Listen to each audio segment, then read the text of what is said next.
ST bus चालकांच्या वेतनातून दंडाची वसुली करण्यात आली आहे। ठाण्यामध्ये 170 कर्मचाऱ्यांकडून दंड वसूल करण्यात आला आहे। ऐन दिवाळीमध्ये कर्मचाऱ्यांवर संक्रांत कोसळलेली आहे। कर्मचाऱ्यांच्या वेतनातून आरटीओने चलन कपात केलेला आहे। ठाणे आगारातील डेपो नंबर 1 मधील 170 कर्मचारी अडचणीत आलेत। कर्मचाऱ्यांच्या वेतनातून आरटीओचे चलन कापण्यात आलेले आहे।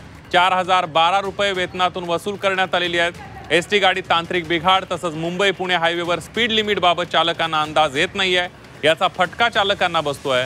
तसंच 8024 रुपये थकीत असल्यानं वेतन पत्रिकेमध्ये नमूद करण्यात आले आणि यामुळे कर्मचाऱ्यांमध्ये कमालीची नाराजी पसरलेली आहे। आणि याचाच आढावा घेतलाय आमचे प्रतिनिधी शुभम कोळी यांनी। ऐन दिवाळीच्या वेळी जे आहे ते एसटी महामंडळातील बस चालकांच्या वेतनामधून जे आहे ते कपात करण्यात आलेली आहे। आपण पाहिलं तर ही एसटी आहे महामंडळाची आणि या एसटी मधील जे स्पीडोमीटर आहेत ते खराब असल्याने जे आहे ते ज्यावेळेस ही एसटी महामार्गावरती धावते त्यावेळेस वाहन चालकांना जो आहे तो स्पीडचा अंदाज येत नाही आणि त्यामुळे स्पीडोमीटर चुकल्यामुळे जे आहे ते अनेक कर्मचारी जे आहेत ते तब्बल 170 पेक्षाही अधिक त्यांच्या वेतनामधून जे आहे ते तब्बल 4000 रुपये दंड जो आहे तो आकारला गेलेला आहे। आणि असे आणखीनही अधिक मोठ्या प्रमाणामध्ये हा आकडा जो आहे तो समोर येत आहे।